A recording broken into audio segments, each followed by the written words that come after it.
PSG-Liverpool. Victoire 1-0 des Parisiens qui se qualifient pour les quarts de finale de Ligue des Champions. Mais derrière cette victoire se cache un scandale. Un mensonge dégueulasse. Le genre de mensonge que tu rencontres tous les jours dans ta vie sans en prendre conscience. Et si tu veux le découvrir, alors regarde ça. Franchement, j'aime cette nouvelle équipe du Paris Saint-Germain. Une équipe du PSG sans star, une équipe du PSG qui est soudée, des joueurs qui se donnent à 100%, qui ont ce surplus d'âme. Et pourtant, après cette victoire, moi, j'ai eu un goût amer dans la bouche de mon esprit. Je m'explique. Lors du match aller, on a parlé d'un braquage. On a mis en évidence que certes, les joueurs du Paris Saint-Germain méritaient la victoire. Mais que dans le fond, cette défaite 1-0 face à Liverpool sur leur propre terrain ne jouait pas en leur faveur. Et c'est là que j'ai noté quelque chose qui m'a choqué. La majorité des journalistes disaient « Ok, les Parisiens ont bien joué, mais leur chance de l'emporter sur le terrain de Liverpool est extrêmement faible. Ils doivent penser à la saison prochaine. Une victoire contre Liverpool, c'est impensable. » Et pourtant aujourd'hui, ces mêmes journalistes qui ne croyaient pas au PSG se félicitent comme si la victoire était devenue soudainement évidente. Et c'est là que j'ai commencé à me poser une question. Qu'est-ce qui explique ce retournement de veste?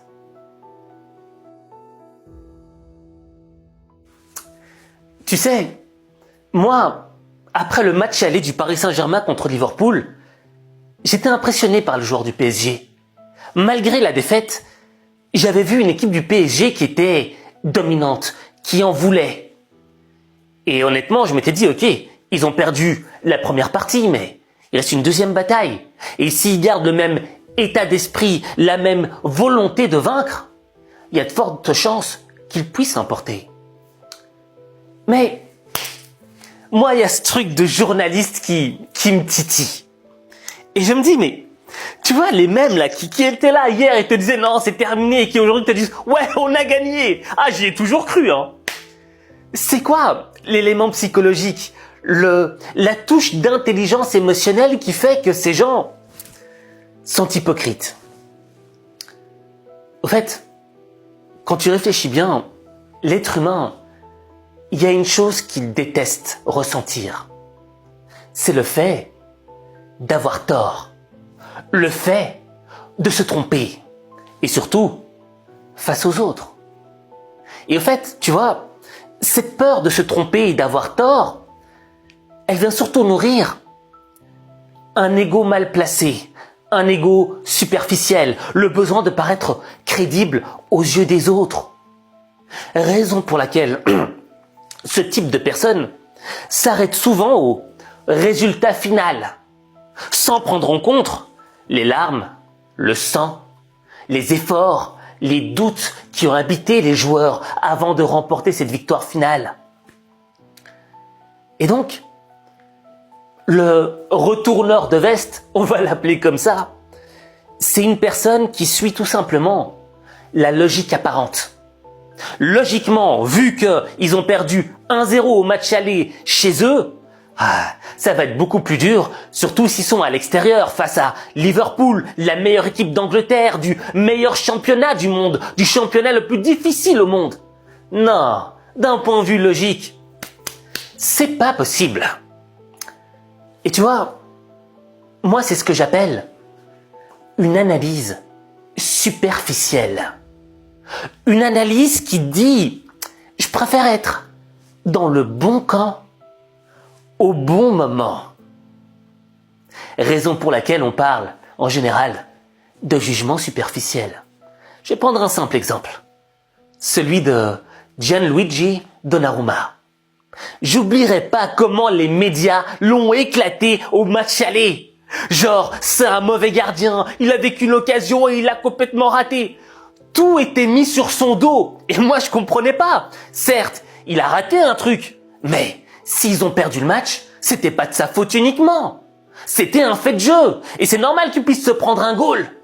Mais non. Toute la pression, tout le bouc émissaire, en fait, c'était Donnarumma. Et aujourd'hui, quand je lis la presse, qu'est-ce que je vois? Waouh, Donnarumma, héros du PSG, au tir au but, un joueur exceptionnel. On a retrouvé le Donnarumma de l'Euro. Ça veut dire quoi tout ça?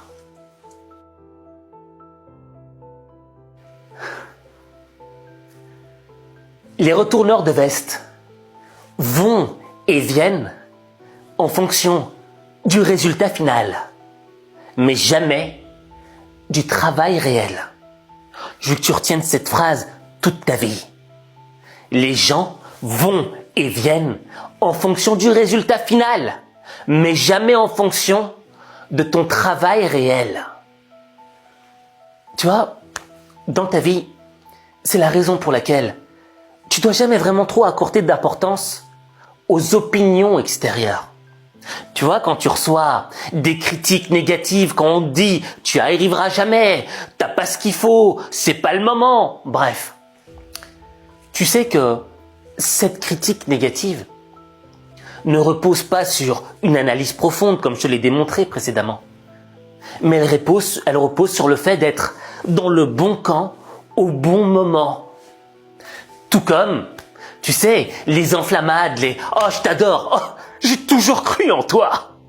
Faut pas les prendre directement dans le cœur. Faut les classer au même lieu, au même étage que les critiques négatives. Tu vois, moi, il y a un exemple dans ma vie qui m'a toujours marqué. Je sais pas si tu connais le chanteur Johnny Hallyday. Je suis pas un fan de ce type de musique, tu vois, mais je trouve que c'était un super chanteur, tu vois. Allumez le feu, tu vois. Bon bref, j'arrête de chanter. Mais dans l'histoire de ce mec, il y avait un truc qui m'avait marqué. Tu vois, le pauvre gars avait grandi sans père. Son père l'avait rejeté. Il avait fait comme si il n'avait pas de fils. Et Johnny Hallyday, toute sa vie, toute son enfance, toute son adolescence, il a dû se débrouiller et vivre simplement avec sa mère, sans père. Et le jour où il a commencé à avoir du succès, le jour où l'argent a commencé à rentrer à flot, le jour où c'est devenu une icône de la chanson française, devine qui a toqué à la porte? Le père indigne de Johnny Hallyday. Et là, il lui a dit « Oh, fiston, mais je t'adore, mais je t'ai toujours aimé, mon fils. Fils, aussi, j'ai besoin d'un petit peu d'argent. Est-ce que tu pourrais m'en donner ?» Ça a été tellement loin que je pense que le père avait même été porté plainte contre Johnny pour qu'il lui donne de l'argent. Je suis pas sûr de l'info, mais si quelqu'un peut me le confirmer en commentaire. Et ça veut tout dire de la nature humaine. Tu vois, quand les choses vont mal pour toi, quand t'es pas dans une bonne situation, tu vois les gens s'écarter, tels des brindilles d'herbe à la merci du vent. Mais dès que tu commences à réussir, dès que tu commences à gagner de l'argent, dès que tu deviens quelqu'un, moi je t'ai toujours aimé, hein, moi j'ai toujours cru en toi. Ils s'accrochent à toi. C'est la raison pour laquelle je te dis, l'opinion des autres, les critiques, les enflammades, tu dois pas en tenir compte. Tout ça, c'est du superficiel.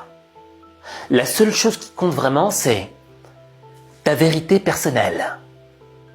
Et ta vérité personnelle, c'est quoi?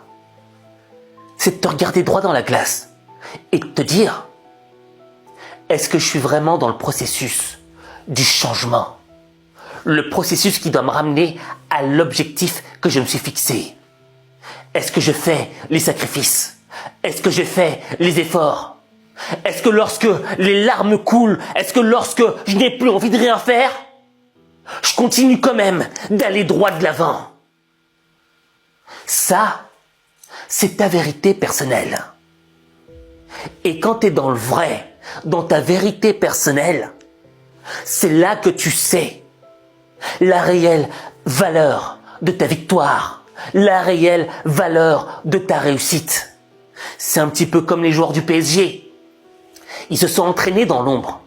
Quand ils étaient sur le terrain et qu'ils se donnaient à fond et qu'ils donnaient tout ce qu'ils pouvaient, malgré la défaite, malgré les critiques négatives, malgré les journalistes qui ne croyaient plus en eux, ils étaient face à leur vérité personnelle. Et on s'est quand même bien donné face à Liverpool au match aller. On a vu qu'on était fort. On a vu qu'on pouvait les faire vaciller, trembler, douter. Armés de cette vérité personnelle, ils sont allés au match retour en se disant « On peut le faire, malgré les critiques négatives. » Et tu vois, quand tu comprendras cela, tu transformeras ta vie. Mais ta vie, il n'y a que toi qui peux la transformer. Il n'y a que toi.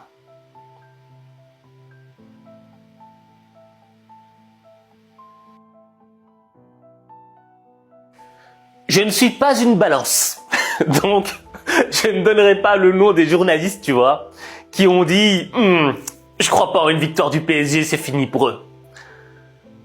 Mais je trouve que moi, il y a un truc qui me marque, honnêtement. Tu vois, la technologie évolue, avance, on fait des trucs de fou, il y a l'intelligence artificielle, on construit des buildings, on va sous la mer, on va dans l'air, on va dans l'espace. Mais malgré toutes ces évolutions technologiques, il y a une chose qui change pas. C'est l'âme. L'humain. L'humain ne change pas. L'humain a constamment les mêmes réactions. Et en réalité, lorsqu'on décide d'être un humain, avec la mentalité, le mindset de celui qui est un retourneur de veste, on n'évolue pas dans sa vie. On reste constamment au même stade. Et rester au même stade dans sa vie, ça veut dire quoi? Ça veut dire tout simplement que dans le fond, tu vas jamais découvrir tous les trésors, tout le potentiel qui t'habite vraiment. Parce que pour ça, faut connaître, faut comprendre le sens de l'effort, les sacrifices, les douleurs, les larmes, le sang. Raison pour laquelle moi je veux pas que tu fasses partie de ceux qui sont des retourneurs de veste. Moi je sais que toi, tu vaux mieux que ça. Mais je sais aussi que dans ta vie, tu vas être entouré de retourneurs de veste. De gens qui vont pas croire en toi, de gens qui vont avoir une influence négative sur toi et qui vont tout faire pour que leur logique naïve prenne le pas sur la beauté de ton potentiel, de ton existence. Raison pour laquelle je vais te demander d'écrire en commentaire « Moi ». Je répète, moi. 3 lettres. 3 lettres pour un mot essentiel. Toi.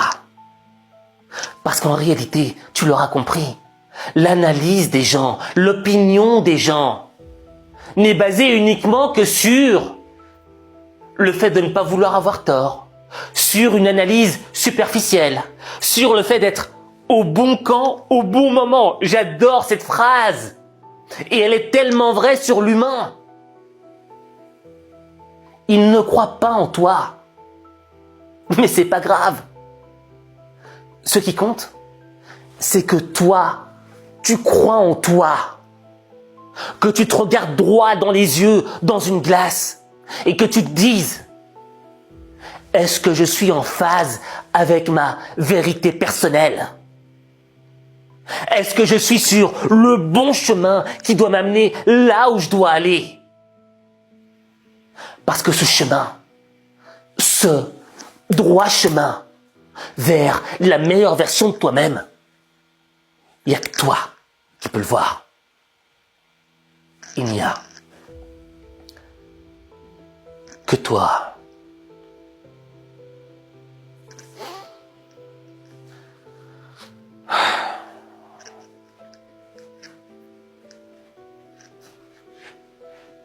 Tu veux augmenter ta confiance en toi? Tu veux programmer ton cerveau pour réussir? Tu veux être motivé au quotidien? Alors, rejoins-moi dans le club des lions au mental d'acier, le Lions Club. Inscris-toi gratuitement.